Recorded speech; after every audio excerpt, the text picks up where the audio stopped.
This is Focus on Issues on KFRN 1280 AM, your local look at issues affecting the city of Long Beach. My name is Suong Tran. Today's guest is Patricia Costales. She's the Executive Director of the Guidance Center. Tricia, thank you so much for coming on the program. Thank you for having me. Well, can you tell us what the Guidance Center is? Yes, we are a nonprofit mental health agency for children and their families. Last year we treated 2,600 children. We provide a lot of service, and we help children from age 0 to 18 who have very serious struggles. Maybe they have a history of abuse or neglect or domestic violence or issues related to mental health, and they're all very low income as well. So we provide mental health services to them and to their families to get them back to a place of peace. Okay. Yes, there are some agencies that can address mental health issues such as, bipolar disorder, depression, and schizophrenia. But looking at your website, some of the children that you've helped have gone through a traumatic experience. So what type of mental health issues do you address? Most of our kids, honestly, have experienced some degree of trauma, whether it be community violence or something from their family. But we provide whole scope mental health services, so it may also be issues of depression. We see a number of children suffering from suicidal thoughts, very severe depression or anxiety. And in our teen population, we do start to see schizophrenia or bipolar disorder. But those illnesses don't tend to manifest themselves until the teen years. So that would be more amongst our teen population. Okay, so wow, there's a wide spectrum. Absolutely. Anywhere from behavioral problems to trauma to severe mental illness. We're large enough and have enough specific expertise amongst our staff that we really try to make ourselves available no matter what the presenting problem is. Okay. The LA Times has covered stories about children going through kind of severe mental health issues. And what I've gotten from those articles is that there aren't a whole lot of services available for young children who are going through this. There aren't enough, that's for sure. And Long Beach is lucky in some regards that there are resources here, but including us, and I have 140 staff. We certainly provide a great deal of service, but despite that, we can't keep up with the demand. There is more demand for services than there are resources, and despite best efforts, we get wait lists. Some kids have to wait, and given the kinds of problems they have, they shouldn't have to. What cities do you serve? We're headquartered in Long Beach, so most of our services are in Long Beach, but we also have services in Paramount, Compton, San Pedro, and on Catalina Island. Okay. Do families come to you, or do you get referred? We do multiple routes to getting service. We do have clinic-based services where families come to us, and they'll have like a weekly appointment, for example, with their therapist, a standing appointment. We also provide numerous school-based services where our therapists are actually housed on the school campuses, and they provide the therapy there. We're in 44 public schools, which makes us much more accessible. It's much easier to access our services that way. And then for our families who are struggling the most, we also provide home-based services where we go to them and we may provide the therapy in their home. Now, you've mentioned that you've got clinics. You've got a number of clinics, actually, right? We do, yes. We do. Our clinics themselves, we have 3. We have a very large one in Long Beach, and then one in San Pedro and one in Compton. And the rest of our services in the other cities are provided through field-based work. Okay. So you work directly with schools, and you've got clinics where people can stop by. Tell us how someone can go through the Guidance Center and get assistance. Well, during our business hours, we have what we would call an access department. So people can call in and request services that way. And the number to do that, by the way, is 562-595-1159. And someone there can take your call and hook you up with appropriate services. And people can also walk in. If there's an emergency, they can come to us and walk in, and we will find someone to help them.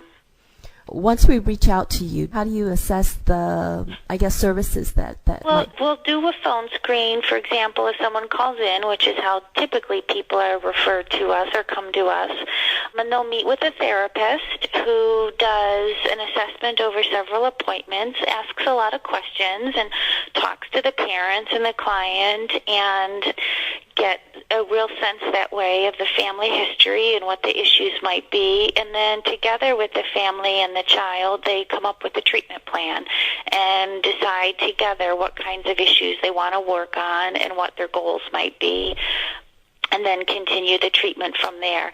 In some cases, we do psychological assessments as well, testing, but we don't need that for all of our kids. That's more if we suspect there may be some cognitive things going on, or just it's really hard to get a clear picture of the child, then we may do some standardized testing.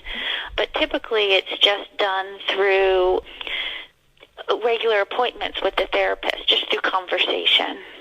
Yes, can you go into a little bit more about the different types of treatment that you use? Yes, we adopt a team approach. We have therapists. That may be a psychologist, a social worker, or a marriage and family therapist. And they provide mental health services, so ongoing treatment that's really geared and targeted towards whatever issue that child has. It's very individualized. And because our families are typically very low income, we also have case managers, and they may help them get hooked up with community resources. For example, we may have a child who is suffering from severe anxiety. In the course of that, we learn that they don't have enough to eat or they're homeless.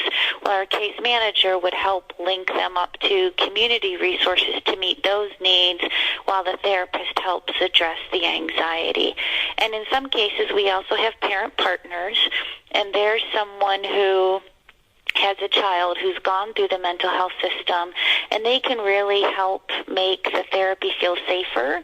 They help us engage the families by, hey, look at me. Our family needed help too, and we're doing great. So, don't be afraid to come, and they help us in that regard. And then lastly, we also have psychiatrists in the event that the child needs psychiatric medications. We do have the ability to provide those as well. Okay. Now, since you do work closely with our local schools, you're able to identify, the students who are depressed and students who need some extra attention. But for listeners who are out of the service area, what kind of signs should parents look for that might indicate that a child would need some mental health assistance? I would look for changes, and I think people are very activated or very concerned about mental health issues because it's been so present in the media lately. And things to look for, if you have a child that's done fairly well, but you're seeing changes, that he or she is withdrawing, not engaging with friends, no longer interested in pleasurable activities, things they used to like to do, or suddenly, crankier, more irritable than normal. Those are certainly all signs. I would very vehemently recommend that parents also talk to teachers, because they see firsthand how the child's interacting with other kids.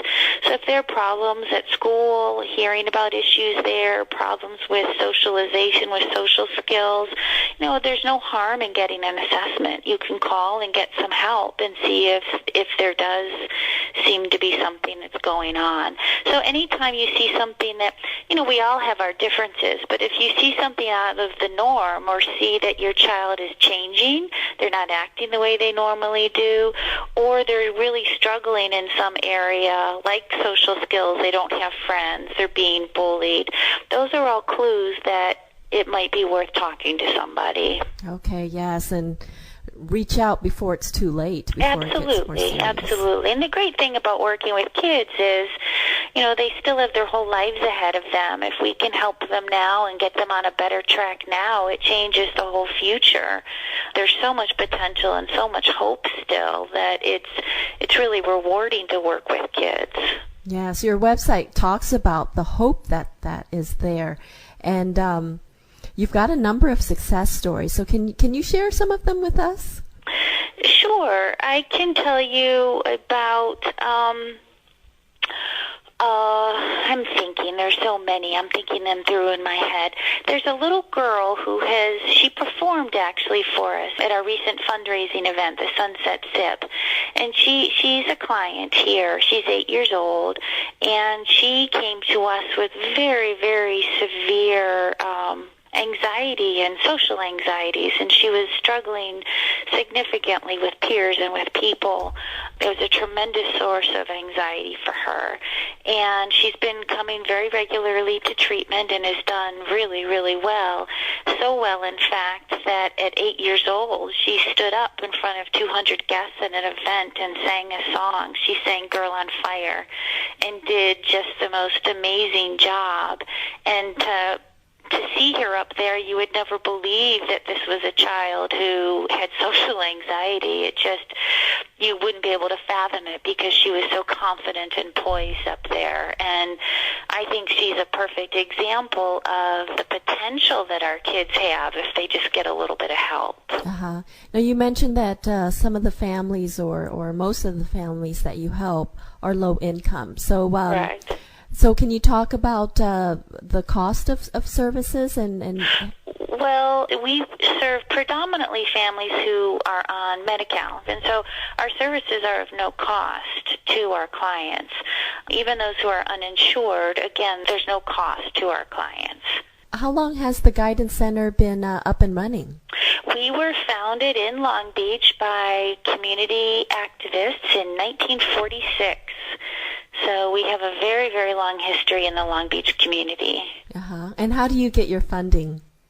Most of our funding comes through a contract we have with the LA County Department of Mental Health. They give us the bulk of our funding.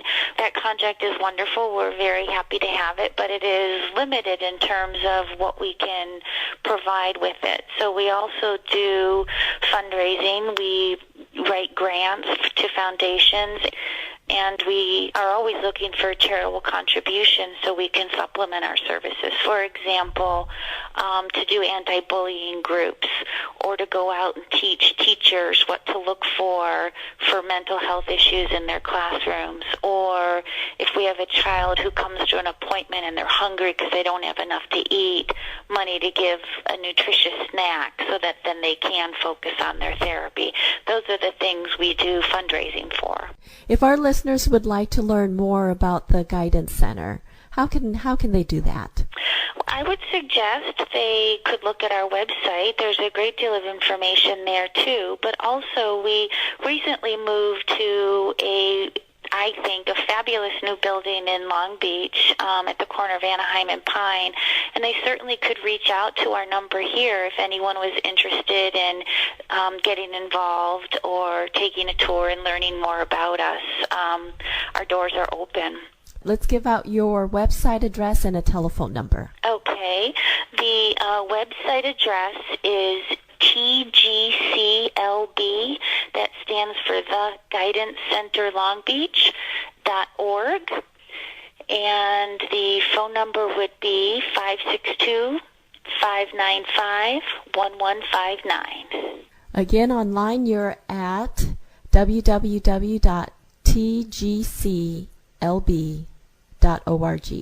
Yes. And your main number is 562-595-1159. Correct. Okay. We've been speaking with Patricia Costales.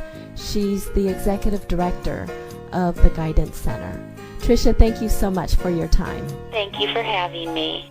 You've been listening to Focus on Issues. The opinions and views expressed on this show are not necessarily those of this station or management. This program is presented as a public service of KFRN 1280 AM.